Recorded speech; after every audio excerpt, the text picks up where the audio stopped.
और ये दिखाता है कि कहीं ना कहीं बिहार में जिस जंगल राज की बात होती थी, जो बाहर लोग सुनते थे कि चुनाव के दौरान बड़े पैमाने पर हिंसा होती है, वो कहीं ना कहीं उसी को दर्शाता है। किसी की हत्या हो जाना ये तो प्रशासन की और यहाँ पर जो लोग विधि व्यवस्था में लगे हुए उनकी जिम्मेवारी है, और ये सीधा सीधा उनका फेलियर है।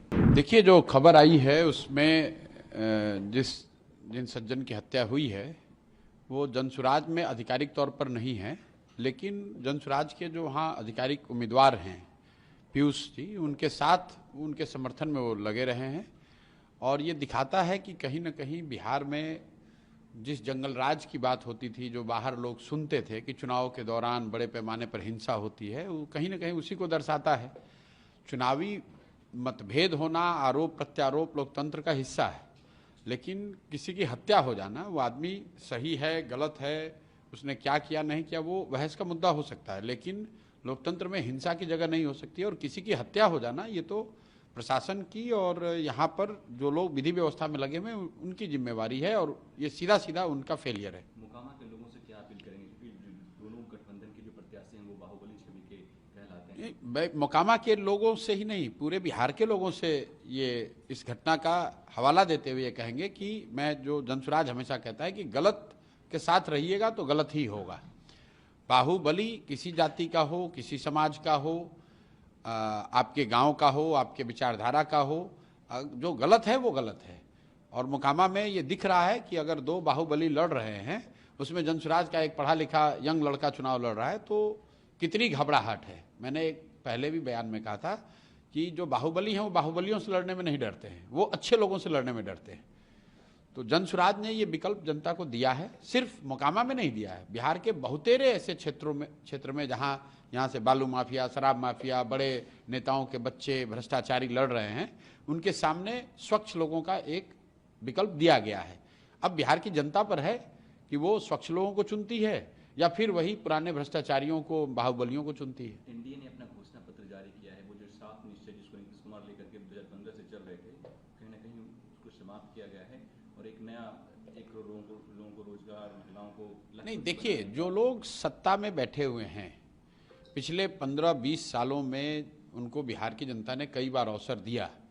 वो घोषणा पत्र और संकल्प पत्र में क्या लिखते हैं उसका कोई बहुत महत्व नहीं है, क्योंकि जनता ये भी देख रही है कि इनके ये तो हर बार यही कहते हैं, एक नया घोषणा पत्र बनाते हैं, नए तरह की घोषणा करते हैं, करना उनको कुछ नहीं, करना उनको वही है जो पहले से कर रहे हैं।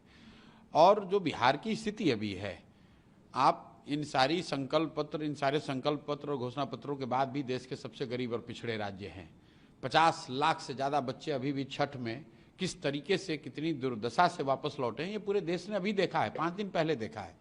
तो ये तो इन संकल्प पत्रों के, घोषणा पत्रों के, वादों के, प्रण के पीछे का जो झूठ है उसको दिखाता है। इसका कोई महत्व नहीं है, और मुझे नहीं लगता है कि बिहार में कोई ये देख भी रहा है कि आरजेडी का या एनडीए का, जदयू का क्या संकल्प पत्र है या क्या घोषणा पत्र है। ये मोदी और राहुल गांधी के स्पीच को आप कैसे असेस करेंगे, क्योंकि जो दोनों दल के नेता है एक दूसरे पर आरोप लगाने कि वो मुझे गाली दे रहे हैं, वो मुझे गाली दे रहे हैं, जो बिहार में मैं तो जिसकी बात आप कर रहे हैं उसकी चर्चाएं नहीं हो रही। मैं तो ये बात पिछले 2-2.5-3 महीनों से कह रहा हूँ कि राहुल गांधी और मोदी तो अपनी लड़ाई लड़ रहे हैं, एक दूसरे पर आरोप प्रत्यारोप लगा रहे हैं।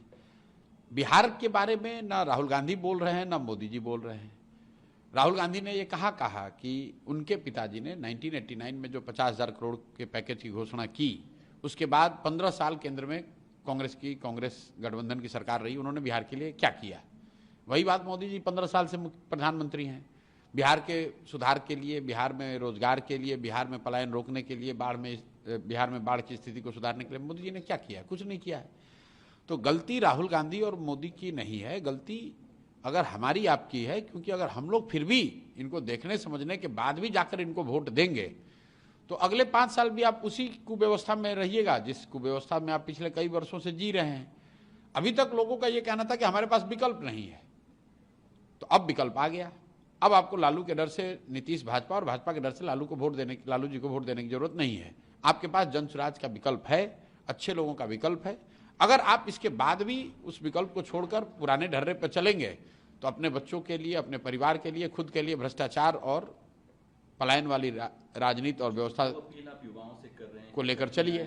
जो आप पलायन करके जो छठ में आए हैं बिहार, उससे जो आप अपील कर रहे हैं वही अपने तेजस्वी यादव भी कर रहे हैं कि आप जो रुकिए 11 तक वोट देकर जाइए, हमारी सरकार नहीं, तेजस्वी यादव ये कह रहे हैं कि आप रुकिए, हमको सरकार हमको बनाइए, और हम लोग ये कह रहे हैं कि भाई पहली बार आपकी किसी ने बात की है, आप यहाँ आए हो, आपके दर्द को हम लोग समझते हैं, और उस दर्द से, उस पीड़ा से अगर निकलना है तो आपको जिम्मेवारी लेनी है, और सिर्फ प्रशांत किशोर के कहने से नहीं होगा। घर घर में जब ये बच्चे खड़े होंगे और ये तय करेंगे कि अब किसी भी हालत में बिहार से पलायन नहीं होना चाहिए, तो उसके लिए एकमात्र व्यवस्था है स्कूल का बस्ता, जनसुराज। जो रास्ता हम लोगों ने बताया है वो एकमात्र प्रमाणिक रास्ता है कि इस तरीके से बिहार में पलायन रुक सकता है।